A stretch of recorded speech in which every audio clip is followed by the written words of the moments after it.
¿Y si alguien que nunca existió decidiera el destino de los que sí? Imagina que un documento, sin remitente ni fecha, revela cada uno de tus secretos, incluso aquellos que juraste llevarte a la tumba. Antes de contarte esta historia, suscríbete y acompáñame en un viaje que pondrá a prueba todo lo que crees posible. La tarde caía lenta sobre San Aurelio, un pueblo detenido en el tiempo. Las campanas de la iglesia repicaban las 6 con un eco metálico que parecía viajar más allá de las montañas. El aire olía a madera húmeda y a pan recién horneado. Sus calles empedradas estaban casi desiertas, salvo por algún gato que se escabullía entre balcones de hierro forjado. En la vieja notaría del centro, Martín del Valle repasaba el último expediente de la jornada. 35 años, abogado minucioso, mirada cansada. Buscaba un nuevo comienzo, lejos de la gran ciudad que lo había desgastado con juicios interminables y clientes que compraban conciencias como quien compra fruta madura. San Aurelio le parecía un retiro, un sitio donde los secretos se quedaban en susurros y el reloj se movía a su antojo. El silencio de la oficina se quebró de pronto con un golpe seco en la puerta. Un mensajero, sin mediar palabra, dejó un sobre grueso, sin remitente, y se marchó como si lo persiguiera la sombra de alguien.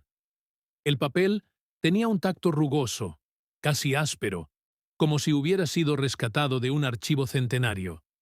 El sello de lacre, de un rojo opaco, llevaba una inicial que Martín no reconoció. Una X tallada con precisión casi quirúrgica. Dentro, un testamento. Los supuestos otorgantes se hacían llamar los desconocidos. Ninguna fecha de nacimiento, ningún número de identificación, solo una lista de bienes y de nombres. Nombres de todos los habitantes de San Aurelio, acompañados de secretos tan íntimos que parecían arrancados de pensamientos no pronunciados. Martín frunció el ceño. ¿Una broma? ¿Un experimento social? Mientras hojeaba, reconoció a la alcaldesa, a los dueños de la panadería, a la maestra del colegio. Cada entrada no solo describía propiedades, sino pecados. Guarda el dinero que no declaró.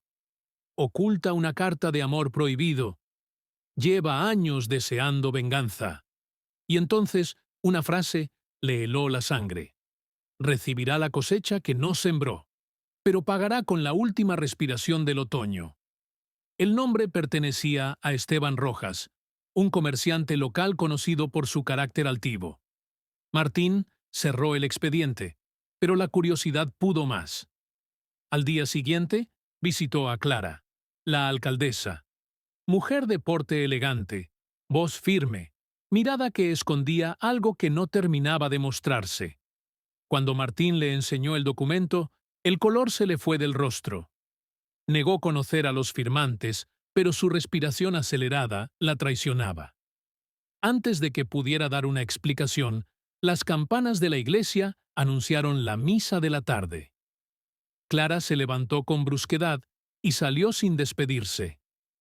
Esa misma noche, una noticia corrió por el pueblo como pólvora.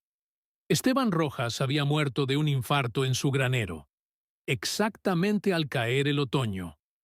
Martín sintió un frío que no provenía del clima. El testamento no solo revelaba secretos, anunciaba muertes. Los días siguientes, San Aurelio se sumergió en una inquietud creciente. Los murmullos llenaban la plaza, las miradas se evitaban en los pasillos de la iglesia. Martín, movido por una mezcla de ética profesional y miedo, empezó a investigar. Cada nueva tragedia parecía escrita en aquellas páginas. Una joven confesó un romance prohibido antes de desaparecer en el río. Un anciano reveló un fraude de décadas y murió mientras dormía. Un maestro jubilado halló una carta perdida, y al amanecer, su corazón dejó de latir. Era como si el pueblo entero estuviera pagando deudas invisibles. Martín se debatía. Como abogado, su deber era presentar el testamento a las autoridades.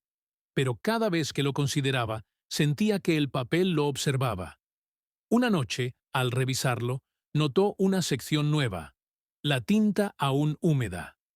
Martín del Valle. Heredará el silencio que no confiese. Pagará con la verdad que tema revelar su corazón, se desbocó. Recordó un error de su pasado, un caso en la ciudad donde aceptó pruebas ilegales para condenar a un hombre que juraba inocencia. Lo había enterrado bajo excusas profesionales, pero jamás olvidó la mirada de aquel hombre cuando escuchó la sentencia. La tensión en San Aurelio creció hasta convertirse en paranoia. Vecinos quemaban cartas. Familias enterraban objetos comprometedores en los jardines. Las campanas sonaban a destiempo, como si la torre misma se burlara de la calma. Los cafés, antes llenos de chismes cotidianos, se convirtieron en refugios de miradas acusadoras. Había quien juraba ver sombras merodeando por las noches, figuras envueltas en mantos grises que desaparecían al parpadear. Martín buscó pistas en los archivos municipales. No halló rastro de los desconocidos, pero sí conflictos familiares de décadas, disputas por tierras, accidentes en la vieja mina, historias de pactos de silencio sellados con miedo y ambición. Una noche de tormenta, Clara lo citó en la iglesia vacía.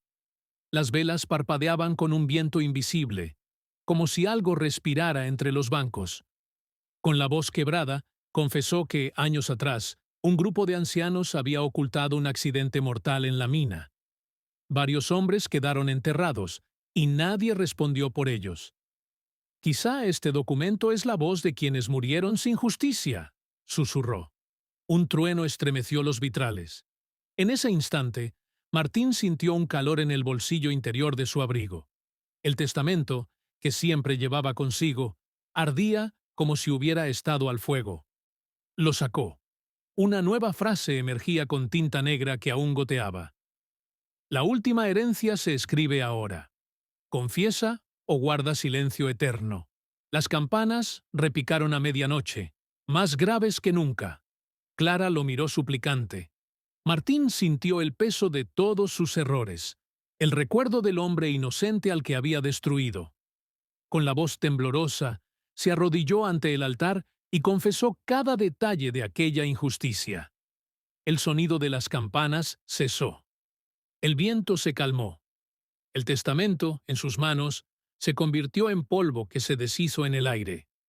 Al amanecer, San Aurelio despertó con una calma que parecía irreal. Nadie más murió esa noche.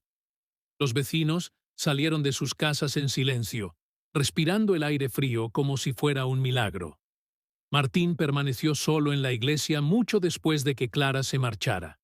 Las velas se habían consumido por completo, y el polvo del testamento se mezclaba con las sombras.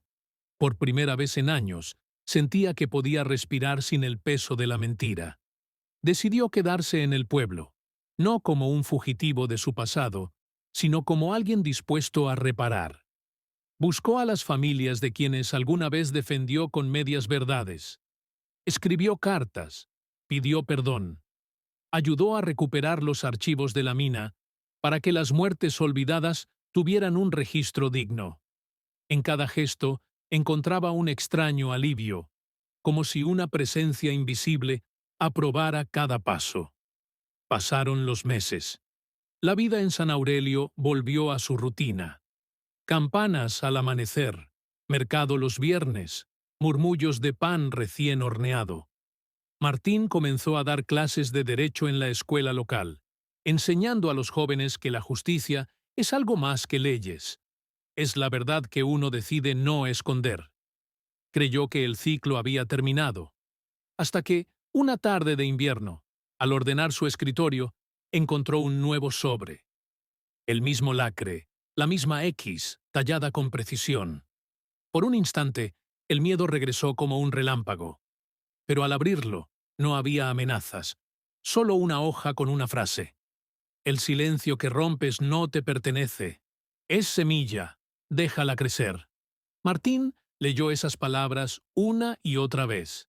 Comprendió, con una claridad inesperada, que el verdadero legado no era castigo ni venganza, era continuar hablando, impedir que los secretos vuelvan a enterrarse. Respiró hondo, salió a la plaza y vio a los vecinos reunidos, expectantes. En ese momento decidió que contaría todo, no solo su propia culpa, sino la historia completa del testamento, de los mineros olvidados, de las muertes que nadie quiso ver.